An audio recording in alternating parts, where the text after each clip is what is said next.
kisah benar seseorang yang ada dua keadaan yang diceritakan, yang benda itu berlaku depan mata dia. Ya, satu hari dia nak balik ke utara, dan kemudian dia hanya berhenti di satu tempat, tempat nak melepaskan, nak solat pada masa tu di masjid itu, dan dia tengok ramai budak-budak mengaji. Jadi dia tengok macam budak-budak ni pakaiannya bukanlah orang berada. Kemudian dia pun pergi dekat dengan ramai budak-budak yang sedang makan tu. Dia hanya kata, anak-anak makan apa saja, pakcik bayar. Jadi budak-budak ni seronoklah order itu dan ini, seramai itu. Dan dia jumpa dengan penjual tersebut. Dia keluarkan duit sebanyak RM34.70.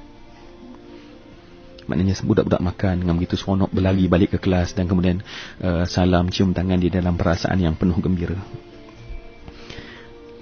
Sebulan kemudian, sangat mengejutkan dia. Kenapa? Sebab dia dapat satu projek yang nilai projek tersebut adalah RM347,000. Depan mata dia.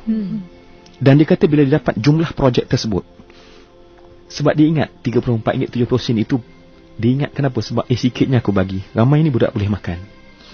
Tapi dia dapat RM347,000. Balasan yang Masya Allah, nisbahnya sangat besar.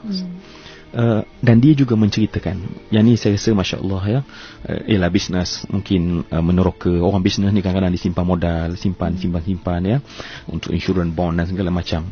Dan biasa disimpan, dia kata dalam dia berdikit-dikit tu, dia mampu simpan pada masa tu dalam RM19,000.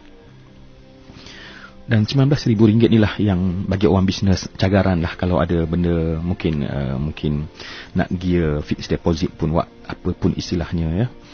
Tapi dia cerita hari itu dia pergi ke surau, sebab sebulan lagi nak bulan Ramadan. Dia kata seluruh orang surau tu duk risau sebab pembinaannya terhenti, dan terhenti tersebut tak cukup untuk buat lantai, dan kosnya adalah RM19,000. Dan dia dengar orang tu berbincang dalam keadaan susah. Dalam keadaan tu dia berdialog dalam diri, macam arti dialog tadi ya. Dia kata Masya Allah, nampak susahnya orang ni, nampak susahnya nak mendapat RM19,000, dia kata. Sedangkan dalam akaun aku, dia kata orang tak tahu, tapi ada RM19,000. Dan dia kata di hujung masyarakat tu, dia kata apa dia, okeylah tuan-tuan, jangan risau tentang RM19,000, sebab insyaAllah esok kita akan dapat. Adalah hamba Allah nak bagi, dia kata.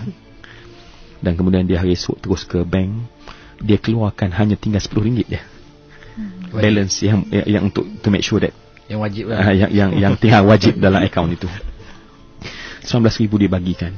Dalam keadaan betul-betul dia pejam mata dia. Dia tak tahulah kalau tiba-tiba datang projek, tiba-tiba apa nak buat, itu fikir kemudian, dia kata. Dan dia bagikan. Saya nak cerita pengalaman dia, dan dia cerita sambil menangis.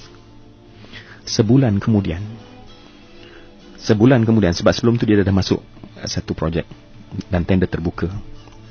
Sebulan kemudian dia dapat satu surat dan panggilan. Dia dan syarikatnya telah berjaya memenangi tender dan menjadi milik dia sebanyak RM19 juta. Subhanallah. Dia kata dia menangis bukan kerana projek, tetapi dia menangis kerana RM19,000 yang dia bagi pada hari itu. Tetapi Allah itu jauh lebih baik, bagi sampai RM19 juta, dia kata. Dan kisah ni kisah benar berlaku. Dan benarlah dalam hadis kursi Allah kata, biqadri tu'ti u'tik, pada kadar engkau beri sebagai seorang hamba, aku beri sebagai sebagai Tuhan. Kita beri RM19,000 sebagai hamba, ya Allah, ni je aku ada, ya Allah. Allah boleh beri lebih banyak daripada itu. RM19 juta diberikan kepada dia. Jadi sebab itu rakan usrah, apa lagi, jom kita buat benda ni. Jangan kita hanya bercerita, muhasabah. Mari kita mula infakkan, buang bakhil macam doktor katakan tadi. Semoga insya-Allah kita jadi orang terpilih. Wallahu a'lam. Amin.